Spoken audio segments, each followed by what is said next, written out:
Merci de vous savoir nombreux en train de nous suivre à travers le monde via Vue Nouvelle Média, la chaîne qui vous donne toujours des informations sûres et fiables. Là, je vois le boss Ogu Mongu que je salue en passant. Aujourd'hui, nous allons parler de l'interprétation de rêves difficiles avec le pasteur Valère Moussatou. Bonjour pasteur et bienvenue. Bonjour Tantine Massamba, merci beaucoup. Bande kobino bozolanda biso na Vue Nouvelle Média olota kandoto. Mais mingi tozora vraiment bandoto na biso sérieux tetolobi ya ezandote. Mais lelo na nzela ya pasteur Valeur tolingi to sungama.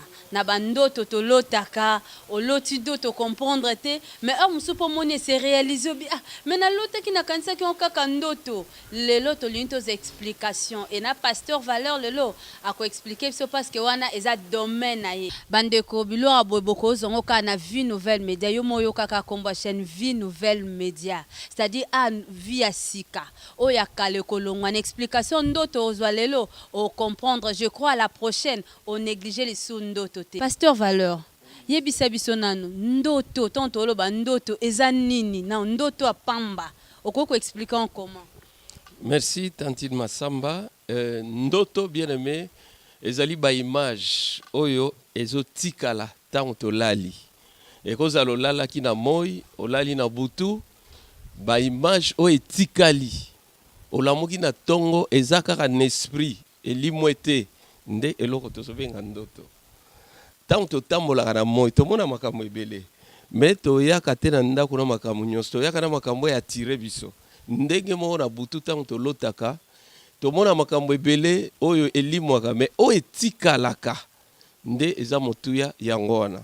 Alors tolingi tolobela lelo bandoto wana ezali difficile olota kala oyeba signification te toloba mingi ndoto epolaka te lelo toye kolimbola po et délivrer et pambola. Voilà. Pasteur Valeur avant to banda ko tuna mituna na bandoto o expliquer no biso eza na batumsu baloba ye alota raté alota raté ti bobete solo na lota ki boye ye pa ne amono quelque chose d'absurde azo comprendre te bolote ndoto ndezani mususa bina lota ramena na difficulté so na lamuki na retenir ndoto wana okoko expliquer ni bandeko balota raté eza mabe makasi. Quelque part, fais ça commentaire que celui qui ne rêve pas est dans le faux. Celui qui ne rêve pas est dans le faux, ça veut dire quoi? Sokotali ndoto ezana 5 bits. Pourquoi nzamba tindela batu bandoto ezana 5 bits azotindela batu bandoto na koma ya ona livre na ngai sur les secrets des songes. Na pesa kama ndambu. Ya liboso nzamba tinda bandoto po akebisa batu, avertir. Alakisana moto keba lobi soko sakani rosala accident. Yami bale atinda bandoto po a orienter moto apese ba directive. Yami satu na ndoto nzamba pesa pe batu ba ordre. Ndenge mukolomongo Joseph aloti ange ko bimele na ndoto a ebisiye Joseph zwa mwana o abotami Yesu kima na en Égypte parce que Hérode alingi abomaye. Nandoto ba makambo yaka ezaki belé même kombo a Jésus tolobaka kombo yo eleki ba kombo nyonso eyaka na ndoto ma sœur peut-être mingi baye bakate je vous informe que eyaka na ndoto. Alors voilà mutu alota kate ya on que celui qui ne rêve pas est dans le faux. Il faut lukanzambe parce que Matthieu 7:7 ezoloba demander bosenga bakopesa bino. Alors soko lota kate c'est que puis c'est très dangereux. Voilà. Alors pasteur, pour ceux qui rêvent et dès leur réveil, il fait un songe, il reçoit un message au travers de songe, mais dès son réveil, il ne retient plus rien. Bon, il y a ceux-là qui font de tels rêves. Je pense peut-être dans les attaques en profondeur, mais bandoto eutaka bisika misatu. Eutaka na nzambe, eutaka na mutu yemoko, eutaka pe na ba démon. Ndoto oyo tina nzambe tikalaka. Tango mutu alamuki na tongo, élément ebungi. Soki ebungi nyonso, là il n'y avait pas un message. Là il n'y avait pas un message. Atungisama te, azela mukolo ozwa ndoto oyo ekotikala. Maintenant, entrons dans le vif du pasteur. Je dors, je fais un rêve, il y a un chien qui me poursuit. Ça signifie quoi? Merci ma sœur. Il y a beaucoup qui ont vu de tels songes. Les chiens, dans les rêves, représentent l'esprit de séduction. Oloti mbwa azolandayo, alors que dans le pango bozaka na mbwate. Alors que ozaka musika ba mbwa, mais comment dans d'autres tu te retrouves avec des chiens oyo ezolandaka yo qui cherchent peut-être à soi yo. Il y a un message qui est caché et bombani. C'est Dieu qui vous fait voir. Les chiens, c'est un esprit de séduction. Je vais donner un exemple. Un jour, elle me dira, pasteur, chaque fois ce qui n'a loti mboa, na tongo tango na kolamuka, nazoka bien te, c'est comme si funa lukaka mobali moko boy. Ça c'est eza remarque à ça là. Le tout commence là-bas tango loti. Alors, bien aimé, ceux qui muta loti mboa, to ba mboa bazolanda ye, mboa aza esprit ya séduction. Mbwa aza esprit oyo aye po mema mutu na mobulu.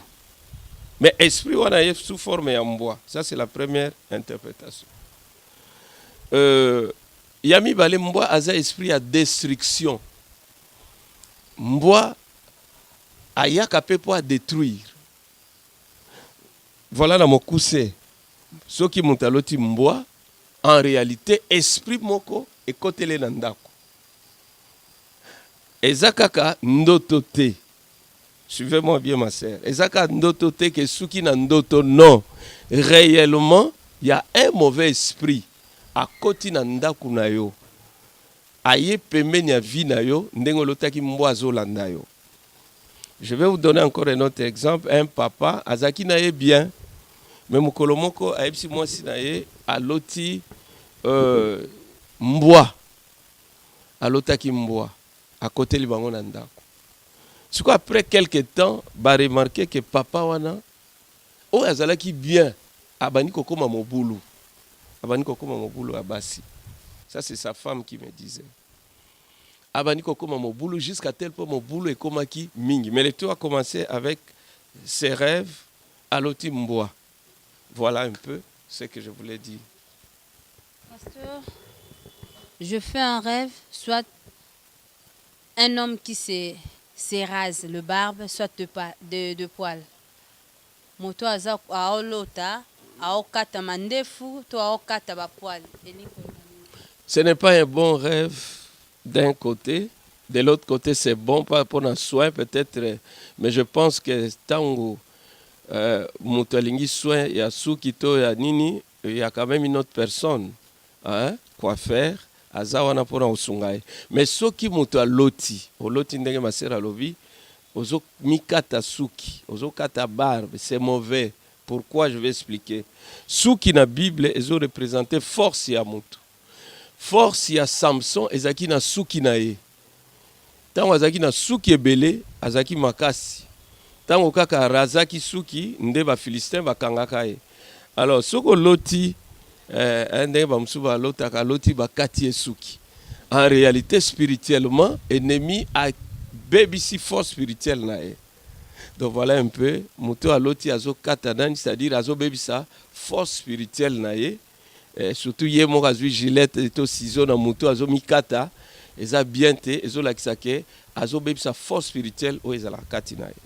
Mutu nyonso ataza Samson. Na Bible Samson azalaka ye moko e bandeli ya Genèse na Apocalypse mona 2 Samson te. Sikoto yozo exemple Samson zo bali son na batu nyonso.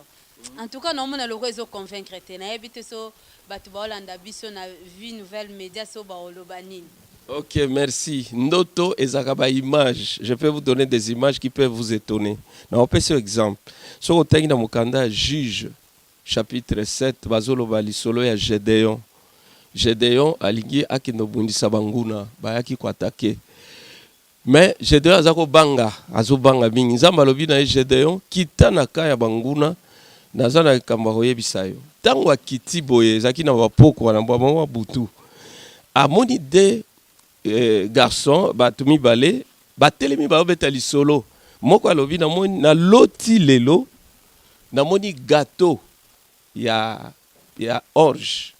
basala qui on a orge namoni gâteau wana bandi ko rouler et que tu place ba militaire bazala qui et panzi tente et renverser tente après moninga na lobi mais gâteau wana yo kanisi nini eza kaka Gédéon tina armée na ye bakoya ko panza biso koto.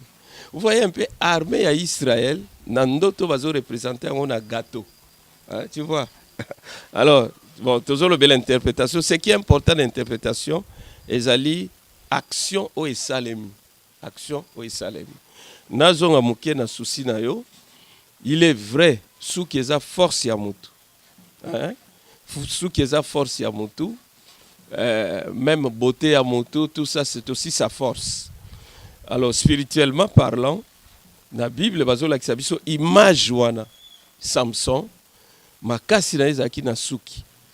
D'ailleurs ezaka yete soko ke na mukanda nombre bazolobela sur ba naziréen batoyo nzamba ponaki consacraki bango basalela ye apesaki mobeko abibo bango bakataka suki te, hein, bango bakataka suki te.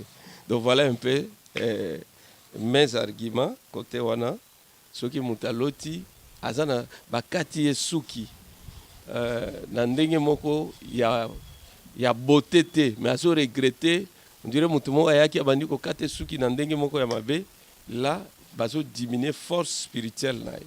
Alors pasteur Valeur, si quelqu'un a rêvé que leur maison a pris feu, c'est là quelle signification? Merci ma sœur.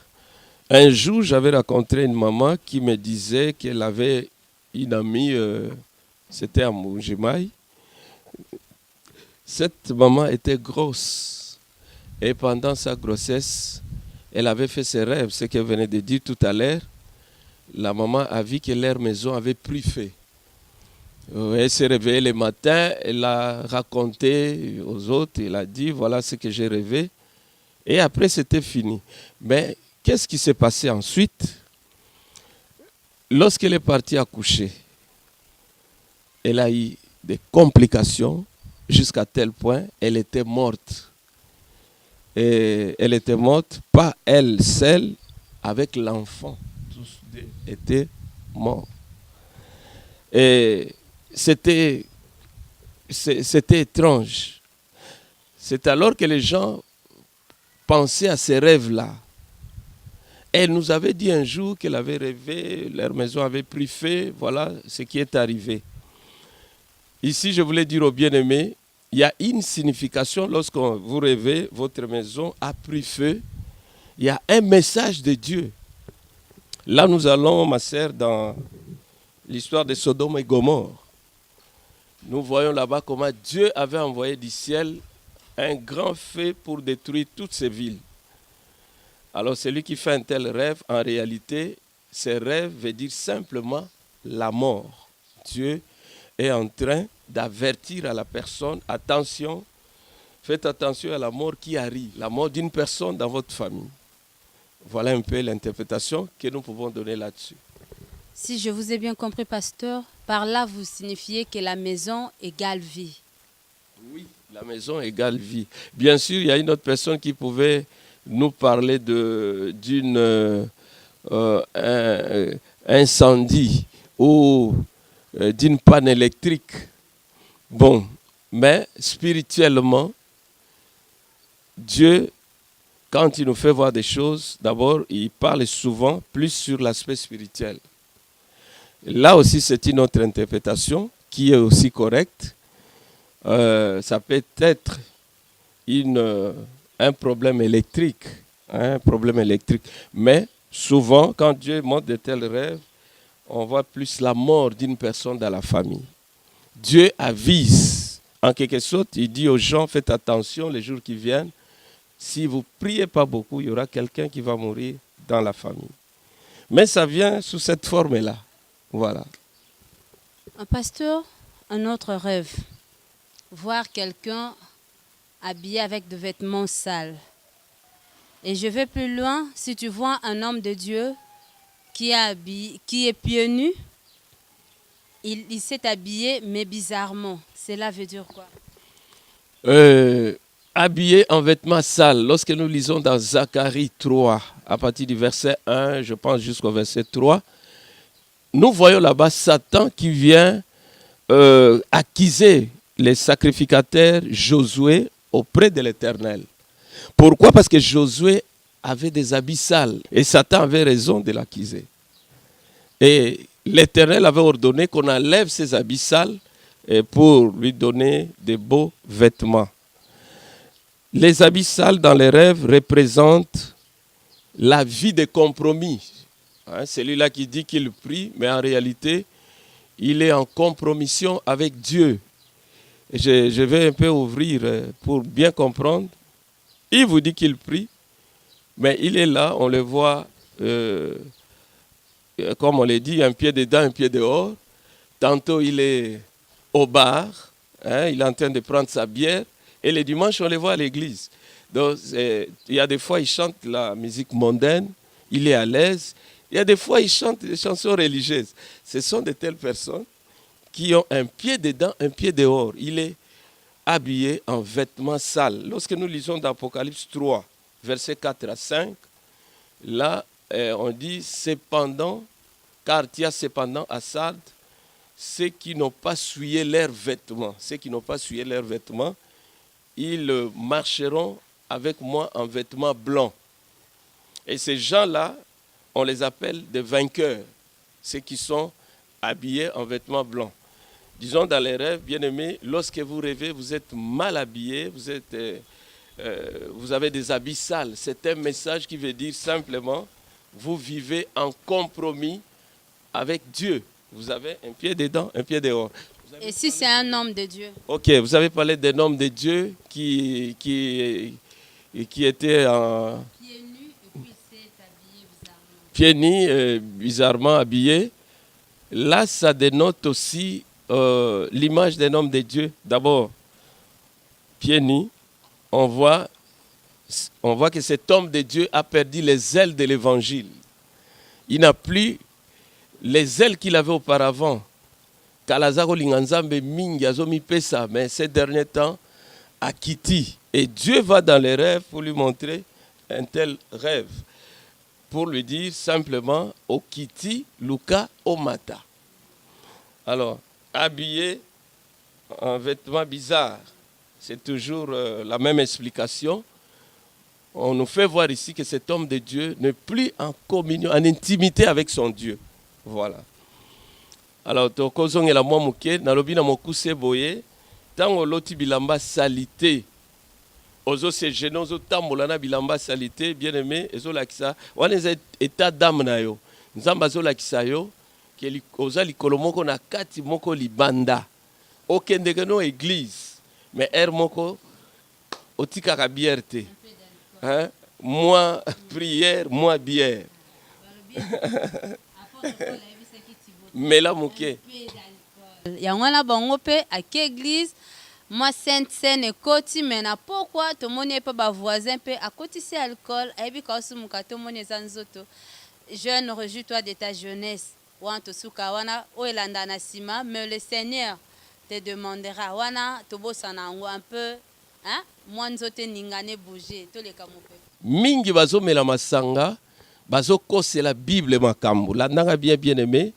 Je crois que te retoucher pe, retourne à la question sur Moutaloti à Omela Masanga, ça veut dire quoi? Nandoto. Alors, Paul alobaki mingi balobani ni mela mukie ko langwate. Voilà, mela mukie ko langwate, ce n'est pas biblique. Landanga bien aimé. Na Bible ba koma bongote. Ephésiens 5. Apôtre Paul azoloba, ne vous enivrez pas de vin, c'est de la débauche. Mais soyez au contraire remplis du Saint-Esprit. Azolinga amema bato batondisa bana molimo santo.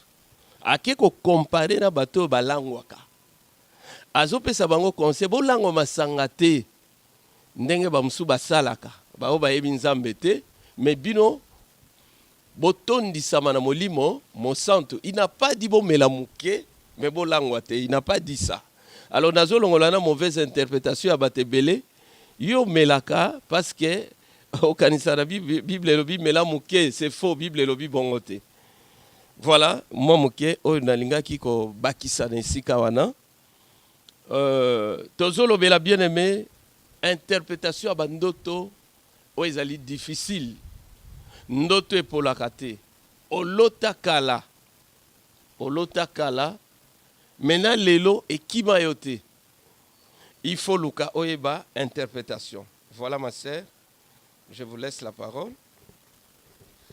Parlons maintenant d'un homme de Dieu qui est ivre ou qui est en train de fumer. Un homme de Dieu prêchait dans son église. Il était vraiment connu. Je l'ai suivi à la télé un dimanche, ça fait des années.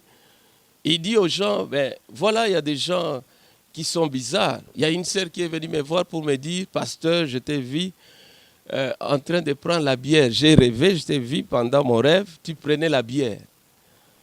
Bien-aimé, pasteur asilika ki parce que sœur wana ayaki koyebisa ye ki aloti ye azome la bière. Alors que na moi boy pasteur amela la bière te. Pourquoi le pasteur était en colère? Parce que na moi amela la bière te za lokola ba fondele ye ba kosele likambo. Or c'était pas ça le problème. Le problème c'est à kosa kité alotaki ndoto moko ezaki correct. Pasteur na moi amela la bière te. Mais baloti azomela bière, ça veut dire quoi? Ndoto wana elingi loba simplement boye. Nzamba linga lakisa na pasteur wana ke asumo kaka mingi na munoko na ye na maloba na ye. Voilà message nzamba linga pe sa pasteur wana yango wana ke asumo kaka mingi na maloba. Soko tangi na mukanda proverbe. Je pense, j'ai encore oublié le verset. Bazolo baboye soki mutu ameli ba liqueur forte, hein, ameli masanga makasi. Eloko alibose koyela e akoluka ba femme étrangère, akoluka basi ya ndumba. Na Bible bakoma yango. Ya mibale, Bible lobi ke mutu wana okoma biloba loba. C'est ce que dit la Bible. Mutu wana okoma biloba loba. Et tant ndeko alotaki pasteur azomela bière, en réalité nzamba lingala kisa na pasteur wana ki okomi lokola mutoyo alangwe masanga komi biloba loba. Donc corriger et lobelina yo. C'était ça le message. Pasteur, peut-être yépe mosel na nzamba comprenait qu'il n'est directement discerné. Mais na pensé ne kozala mon onda yebisanga peut-être ça lobe ba te expliquer alors à exposer vinanga. C'est mieux na gangela kambala moso na gangeli à la prochaine. Alors il en sublo bo était pe obanga kolo. Bon, je pense que selon Guy, peut-être problème ayeba qui interprétation. Ayeba qui interprétation. À mon avis que ye amelaka te na moi comment ye akinolotela eke amelaka. Nde eloko pesa qui est kanda. C'est comme si azako soupçonné. Selon moi, c'est un peu ça. Mosel nzambe mususu aloti azomela cigarette. Tozolobela ba songe difficile. Alors que na moi amelaka cigarette te. Ezolakisa toujours problème ya maloba. Na mosel nzambe oyo nzambe azolakisa nini? Ke maloba na ye e blessaka bato mingi. Maloba na ye toyebi milinga cigarette so ekoti na miso ya mutu esalaka nini eswaka. Maloba na ye ezaka lokola milinga ya cigarette. Donc le message là-bas ezali ke mosala nzambe oyo balakisi ndoto oyo po a corriger langage na ye. Voilà un peu otokoka kolo. Pasteur, je rêve, je suis en train de cueillir le mangue mûr, ou soit de fruits mûrs. C'est là quelle signification? Oh, beaucoup de gens font de tels rêves. Vous avez rêvé, vous étiez en train de cueillir beaucoup de mangues, alors que chez vous, il n'y a pas un manguier. Ça, c'est un bon rêve qui veut simplement dire que c'est votre temps de la moisson. C'est le temps de la visitation de Dieu. Et comme il temps au bouka, peut-être au lona qui na commerce, au lona qui na ferme moko boye, tant au loti boye nzamba la kisoke et comme il temps sikoyo ozo bouka mbuma ya musala na yo. Voilà. Alors, tozaki exotoke belé na mai tolobi to péché. Ba péché, musu ba oza ba mbisi, musu ba ozwa te, musu azozwa ka ya mikie, musu azozwa ya minene na ya mikie. elingi koloba nini? Pour nous, enfants de Dieu, biso bana nzambe soko loti pêche, alors que bando botamana nukuto sala pêche te. Ozo lota, ozo sala pêche. Même biso ba pasteur. Pêche, ezo lakisa simplement évangélisation. Jésus alobaka na Pierre, je vous ferai pêcheur d'hommes. Nakokomisa yo molobi batu. Alors ceux qui pasteur par exemple alobi azo pêcher, azo la pêche, ezo lakisa ke nzamba lingi pasteur akota batu na évangélisation. Akota église na programme moko wa munene évangélisation. Je rêve en train de puiser de l'eau, mais le récipient auquel je me sers est troué. C'est comme ezana batu balobake azana maboko etoboka. Tadi soka mbongo ye mbala moko il faut ekende. Mbala moko il faut ekende. Molimo a dépense. Moto pe aloti boye ma sœur azotia mai ezobima. To bazotiele mai na récipient na sani ezo sopana parce que sani eza kotoboka. Bien aimé soko loti ndoto ya bongo nzamba zo lakso ke ozana maboko kotoboka. Molimo ba dépense inutile. Molimo oyo ekangaka mbongo te. Ya gaspillage. Voilà un peu comment on peut interpréter. Na longwa Kinshasa, pasteur exemple, na kenda poto. Mais na lokta chaque fois na Kinshasa. Et plus grave encore, moussou sa tigala jamais au kende mboka, mais à l'autre na village à papa bao ya maman na bango. Wana nde langage. Bien aimé, peut-être yopo l'autre bandoto aboye aussi au longwa Africa là. Mais tu te retrouves toujours au l'autre toujours aux Afrique. Na yamande komoko ma sœur. Azolo bananga pasteur na ya poto kala mais nanu na lota ndoto apoto te. Na lota ka Afrique na zonga ka na ndaku na biso na osala misala na zaka akuna. Ça ce n'est pas bon. Eza esprit à recul. Aussi au longwa na Afrique kala ozonga ka na Afrique. Oya koluka nini chaque fois na Afrique. Hein? Na section mo mukie lokola mwana moko ba koloka na papa ne ba utaka poto. Ba koloka na Afrique. Ça c'est une histoire vraie. Alors, bien aimé, soko loti bongo. Ezo la kisake, ezana esprit moko ebenda kayo. Okolingo progresser. Mais ezana ba force ezo benda yo. Ba force wana ba banda kino na Afrique.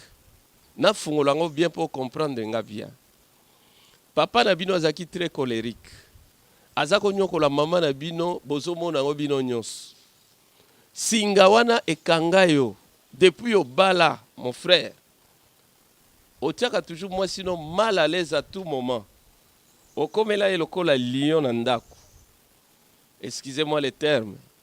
Les vrais problèmes eza penza yote, eza singa euti na ndako na bino et pas ya papa. Yango lotaka parfois ozozonga en Afrique, eza singa wana ya méchanceté. Bamusu c'est maladie. Maladie moko ya famille. Batutu babela moto pasi. Yo tango utaki na Afrique eloko wana pe kotela kiyo. O voyager o belaka moto pasi. Et jour au lotiboye. Nzamba zo l'action simplement makama mabe ozo en Afrique na lelo na nelongwate. Yango zo mona zo songaka na Afrique. En fait, il y a beaucoup de choses dedans. Hein? Bamsusu baboko la ki na noko azaki occultiste. Noko wana de fo lotake mingi omona ke mingi na bandoto na yo. Ozonga ka place okola wana.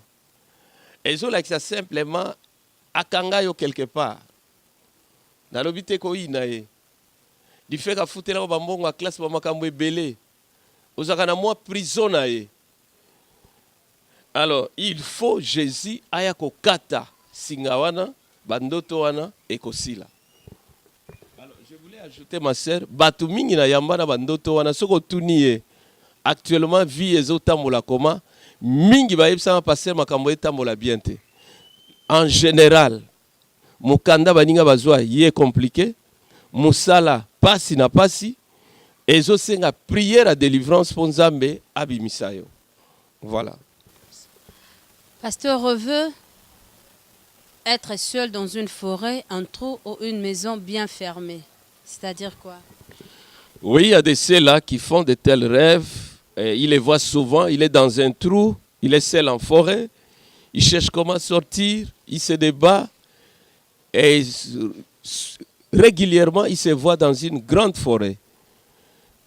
Ces rêves disent simplement, ma sœur, tous ces gens sont dans les blocages. En réalité, Nzamba zola kisabango ke atozo bundana osabe fort vie eza ko kangama.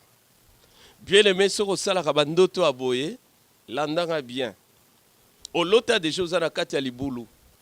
Olota déjà bakangi kangi yo basinga. Olota déjà ozana na zamba yo moko.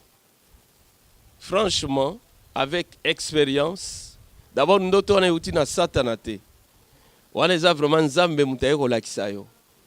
Soko tangi na Isaïe 51 verset 14, bazolo bake bientôt celui qui est courbé dans le fer sera délivré. Bazo talisa moto azana kati ya libulu akobima. Soki oloti boye to olotaka boye régulièrement. Okoza lobimaka 5 heures. Posons à 23 heures. Vie eza ko kangama. O fournir be fort belé. Okozwa muke parce que vie eza ko kangama. Okokuta na ba relation a minene. Baninga ba bénéficier yo okomona ngo boye. Mongozo eloko malonga te parce que na ndoto wana balakisi que vie eza ko kangama. Oko tiana yo ba demande par-ci par-là. Baninga ba ozwa bango facilement peut-être. Mais pour na yo koza toujours compliqué parce que Nzamba la kisaki yo vie eza ko kangama po olukaye ye abimisa yo. Voilà. Les abonnés de Vue Nouvelle Média, je crois que Bolandi peut bozo comprendre tozo ko baka na bandoto, tozo ko baka na ozabe explication, l'espoir que e fongo la biso lisu makasi. Et si comme ça za ki maman ba doute moni, mais ti o kolanda biso bo tozo landa biso en direct bo to ebi ke Nzamba o salo déjà grâce au fongwama. Pe o luka délivrance na yo. Pasteur, na lali na loti des hommes et de femmes nus. C'est-à-dire nidité na ndoto bato mususu ma sœur na yamba il te dit na lota pasteur naza ni nazo se gêner nazo kima nazo luka wapi bilamba na lata. Nidité ça veut dire éloignement na Nzambe. Muta komi mosika Adam na Ève tango baliaki mbuma ba se retrouvaki ni. Ezako lakisa bakomi mosika na Nzambe. Soko loti bongo. Ezoloba okomi mosika na Nzambe. Mais ezana batu soki amonaki nidité bongo alotaki bongo par exemple ya mutu mususu directement lobi non mutu wana za ndoki na loti est nu. Bien aimé, nidité première interprétation nango ezana nous sorcellerie. Admettons aux pasteurs. Papa moko aye alobi pasteur dans loti mwasi nanga nu lelo. Pesa nga interprétation. Pasteur mbala moko non yo moko moni. Mwasi no abombaka mais Nzamba lakisi polele azandoki. Je vous dis franchement bien aimé, interprétation oyo eko panza. Eko bebisa foyer. Et même peut-être sur mobile azam makasité divorce eko salema. À partir quand il va manquer à fausse interprétation. Il y a même dans l'église ba fausse interprétation et bebisa l'église. Alors ceux qui ont l'otimotouni pour la première fois kolobate kazandoki, c'est l'éloignement avec Dieu. Ba koloba sorcellerie quand ceux qui se répétaient plus de 5 fois. Olotakeka nu, la même personne. Là, on peut soupçonner, on peut aller colober la sorcellerie. Mais ce qui est une fois, ce n'est pas la sorcellerie, c'est l'éloignement avec Dieu. Batu musupe balataka bilongi ya batu. Phénomène wana. Bando ki balati elongi na ye, bazo ya ko attaquer. Alors, moto abongo pe ko kanga pe noki kindoki te. Bondela loba Seigneur la kisanga polele soki eza nani. Ndeko moko ya mwasi, mobali ya butu moko aza ko attaquer mingi. Alobi nzambe na lebe longi ya moto eza penza nani. Mukolo mo nzamba fungole miso amoni ezaki papa na bango. Tu vois? OK. Voilà bien aimé. Toyeli au message yo po peut-être aux a besoin de délivrance. Nalingi maloto kotso na programme de délivrance. Okobenga biso na 09 98 17 77 04. 09 98 17 77 04. Wana okozwa ngai boko passer Valère na WhatsApp to na téléphone normal. Toye pona ko sunga yo obima na bandoto wana ya mabe soki ezali, bien que lelo to touché mingi te bandoto ya mabe, mais soki ezali mibali ya butu basi ya butu bato bakufa balandaka yo toujours benga biso toko prier toko kotso na programme de délivrance. Ba oyo baza na bandoto oyebaka te signification depuis olotaki boza 3 personnes en mbetu omoni basi mibale na mobali na yo oyebaka te ça veut dire quoi. Benga toko expliquer yo. Mukolo moko lotaki mobali na yo abungi ozoluka ye na ndoto tiko mona ete. Benga toko expliquer yo. Ba songe difficile ezali, mais il faut que luka interprétation. To pesi bino exemple ya maman oyo alotaki ndako eziki, moi négligence, tala na moment ya accouchement akendeki kokufa. C'est pour vous dire bien aimé, ndoto kosala na ngoma sekite, Dieu parle na lelo, nzamba zolo bana bandoto. Tozo zelayo obenga biso na 09 98 17 77 04. Voilà, c'était le révérend Valère Moussatou. Que Dieu vous bénisse. Prochainement, toko kota na bandoto amabe, toko lobela, comment bandoki, babwakeli bato ba maladie na ndoto, à partir ya ndoto, mutazo souffrir, ayebaki te que le tout a commencé na ndoto à lotaka.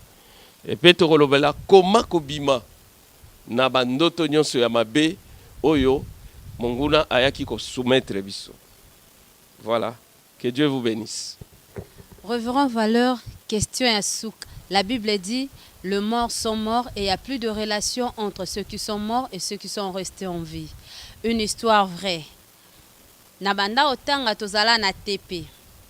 Fallait to défendre ango par rapport à ce sujet, to kabola biso na ba groupe. Camarade nanga na groupe na bango azwaki apporter garawana maman na kufa. Parce que amia maman na za infirmière. Avec coupé son maman na za cours à biologie. Après sa maman nae, camarade ya maman nae nde a aidé bango. Après c'est ça là 2 semaines. Un jour avant défense, aye boazwa camarade ya maman na lobi limbisanga mwana na ngai. Nazwaki tenta tuka devoir porti kelanga ebunga na salite. Aolela ozunga. Aoloba na bomoto boy. So maman zalaki maman linga asalelanga. Eleki na batongo 6 heures.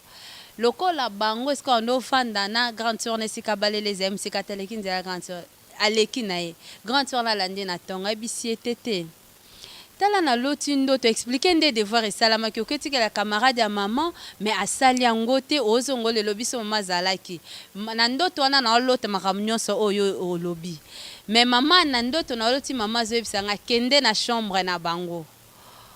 Et si kabando tsa ba document na ye tala tel ka ayebisi bendango omona ba réponse nyose et puis akenda na chambre ba maman bango ba luba so papa ku maman kufi ba sala échange ba chambre ba bana ba na chambre ba parents ba na chambre bana et sala mabo ake amoni yango akopia yango e ba défendre ce qu'on est loko na par rapport ya passage biblique anol ba le mort sont morts relation zate o wana ya keze esprit de mort eza ange nzamba tindeli camarade nanga sunga epoza na cour wana na classe to ezanini donc akendeki pe na chambre amoni pe papier wana kaye yango ba réponse nyonso. OK, bon besprit bazali moto atiaka elikia na bato bakufa besprit de mort bazali. Et Satan a ça la rappelé par miracle.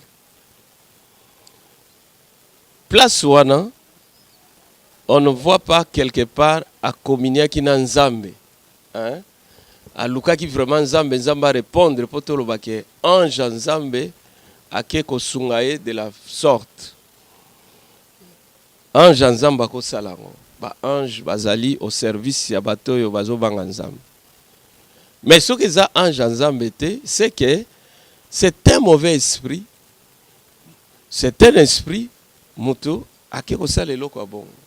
Parce que les esprits sont capables de tout faire na niveau na bango. Toka moite, na repese exemple. Mikole leki na auto prier pour na papa moko. C'est un blanc na Belgique. Ayeb singa pas, moi sine mutayeb sanga papa na butu. Mobala nga yo kapenza bazo betaye makofi na bato. Yando tote ma sœur. Physiquement. Mais batouana azomona bango te, bazo bete makofi boye. Comme il est pas robiste, lui aussi dans le vide, azo bete pe makofi. Nde moi c'est non, bitumba wana eza bongo te, eza ya molimo. Tito bondela ki esprit wana to bandoki wana bakima. C'est-à-dire diable asala kape makambu o eza étonnant. Ce sont des mauvais esprits. Ce sont des esprits de mort. Oyo bayaki kosala j'ai à bon. Voilà. Merci beaucoup, révérend Valeur, et merci Nabino abonné à Vue Nouvelle. Vous avez bel et bien compris avec moi les différentes interprétations de songes. Je crois que ça vous a édifié, ça vous a motivé et ça vous a même poussé à chercher encore Dieu pour la délivrance. Bien-aimé, viezaka na Christ. Talaka abiso Vue Nouvelle. Vue Nouvelle ango elengima. Tala yokaka kombo. En tout cas, le boss de boss, Ogumongu na pesio lisusu merci pe bambote belé. Nga wabino servante nazaleka wana comme intermédiaire ya osala musala pour édification pour na bolamu na biso nyonso na poser ba question mais nga mo pe na profiter na connaissance ezaka abinote. Na lobi lisusu merci ezalaki bongo Tantine Massamba, le nom le plus facile. Okobo sa numéro de téléphone mais nga obo sanate c'est Tantine Massamba. Je vous dis merci et Pasteur Valeur, peut-être Zana bateau yo, okoko pesa mbote, mususu maman, mususu bandeko balandi, bana l'église. Merci beaucoup pour Abino. D'abord bien aimé, Bolandi Bisso. Je crois que bozui a mingi, bozala qui édifié. Nazo pesa pe merci na moi sinangai, maman Mireille, oyo azo sala nyonso tozala bien, awa. De deux, tozo pesa merci na bandeko na biso ba mesana kolanda biso kuna na mosika ba oyo ba soutenaka biso parce qu'il y a des gens qui nous soutiennent na bémission tozo encourager bango nzambe apambola bango mingi et puis bino bato bolandi biso toza na confiance que boko benga pour to salisa bino vous allez éclairer pe ozwa délivrance na yo. Voilà, que Dieu vous bénisse. Merci pena boss Colochen nzambe apambola mingi bisika zali. Merci. Vous avez certainement compris, ça ne dure pas les bonnes choses du temps. To comme vraiment na souka et je vous dis encore merci. Encore une fois merci au grand boss Ogumongu. Toyebi ke toza l'ensemble, tozo continuer aux l'ensemble à la prochaine. Toyel suna biloko sika o eko sepelisa bino eko édifier pe bino lisusu. Nazo rappeler que na révérend Valeur et sa première fois mais sa dernière fois té. Première fois. Et sa première partie. Nazo rappeler sous pour na révérend Valeur et sa première partie, c'est-à-dire continuité zali.